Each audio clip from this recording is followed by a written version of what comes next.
ఎంతో టేస్టీగా పిల్లలు పెద్దలు అందరూ ఇష్టపడే ఈ అటుకుల పాయసం చాలా ఈజీగా ఉంటుందండి. చాలా బాగుంటుంది.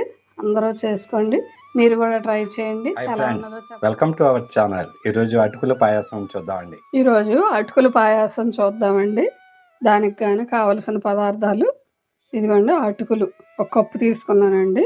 ఒక పావు కప్పు పెసరపప్పు తీసుకున్నానండి. బెల్లం, కాజు, పాలు, జీడిపప్పు, కిస్మిస్, పాలు, ఇలాచీ పౌడర్ అండి, యాలకుల పౌడర్. ఇప్పుడు ఈ పప్పుని మనం ముందుగా కొద్దిగా వేపుకోవాలండి. ఒక 2 నిమిషాల పాటు వేయించుకొని ముందుగా ఒక 10-20 నిమిషాలు ముందుగాను నానబెట్టుకోవాలి.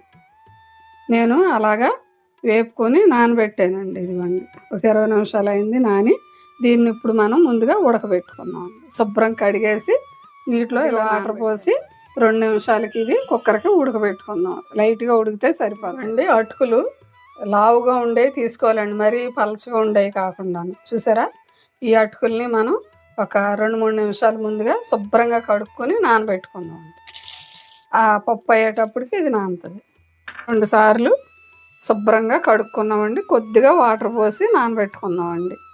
ఆ పెసరపప్పు ఉడికేటప్పటికి నీళ్ళు పోసి నానబెట్టి ఇదిగోండి. పప్పు ఉడికింది. అది చూసారా, ఇలా ఉడికితే సరిపోద్దండి. ఇప్పుడు ఈ పప్పును మనం వేరే గిన్నెలో వేసుకున్నాం. పప్పు వేపుకుంటే చాలా కమ్మదనం వస్తుందండి, అందుకనే వేపాను అన్నమాట.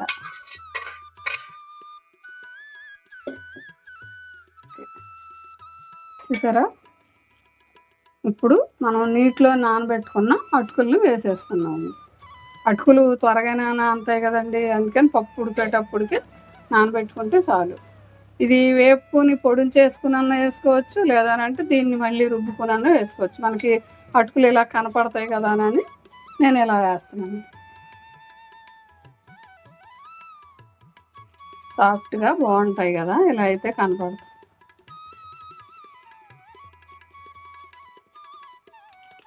అటుకులు మొత్తం అలా పిండుకొని వేసుకుంటాం. ఇలా మనం బెల్లం వేస్తున్నామండి. బెల్లం 1/4 కప్పు 1/2 కప్పు అలా మనకి ఎంత కావాలో స్వీట్నెస్ అలా వేసుకోవచ్చు. నేను 1/4 కప్పు తీసుకున్నానండి, చూసుకొని వేసుకున్నాను.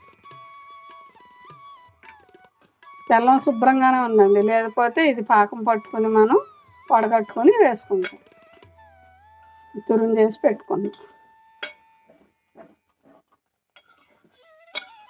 పాలు నాకు కాసిన పాలు తీసుకున్నాను కాబట్టి నేను తర్వాత వేస్తున్నానండి, మీరు ముందు వేసుకోవచ్చు.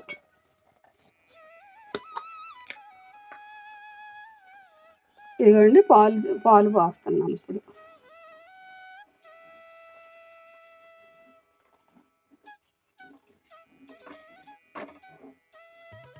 ఇప్పుడు ఈ అటుకులు పప్పు ఇవన్నీ ఈ పాలలో ఉడుకుతాయండి.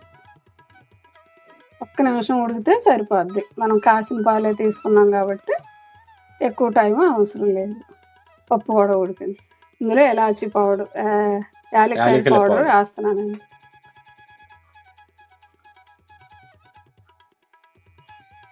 మనం 1 స్పూన్ నెయ్యి వేసుకొని కొద్దిగా వేద్దాం. వేసుకొని ఈ డ్రై ఫ్రూట్స్ని వేపుకొని అందులో వేద్దాం.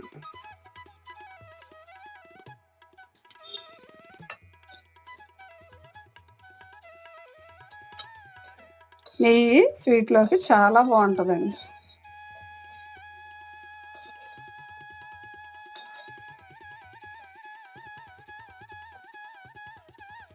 ఇందులో డ్రై ఫ్రూట్స్, బాదం, పిస్తా, కాజు, కిస్మిస్ ఏమైనా వేసుకోవచ్చు. చాలా టేస్టీగా ఉంటాయి. ఇలా వేయించుకుని తింటే క్రిస్పీగా ఉంటాయి, టేస్టీగా. నెయ్యి కాగిందండి, మనం కిస్మిస్, జీడిపప్పు వేసుకొని వేపుకుంటాం.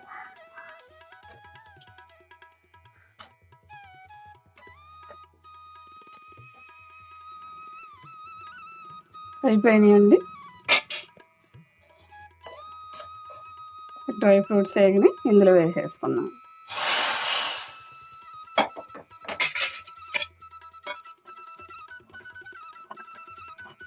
ఎంతో స్వీట్గా రుచికరమైన అటుకుల పాయసం రెడీ అయింది. రెడీ అండి.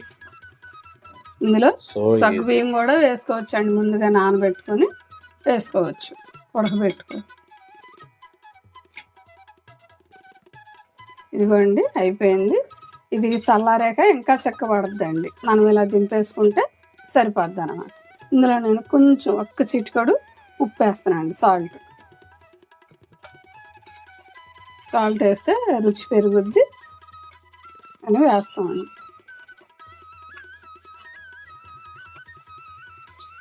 ఇలాచీ పౌడర్ అది సువాసన బాగుంది చూసారా, కమ్మగా వాసన వస్తుంది.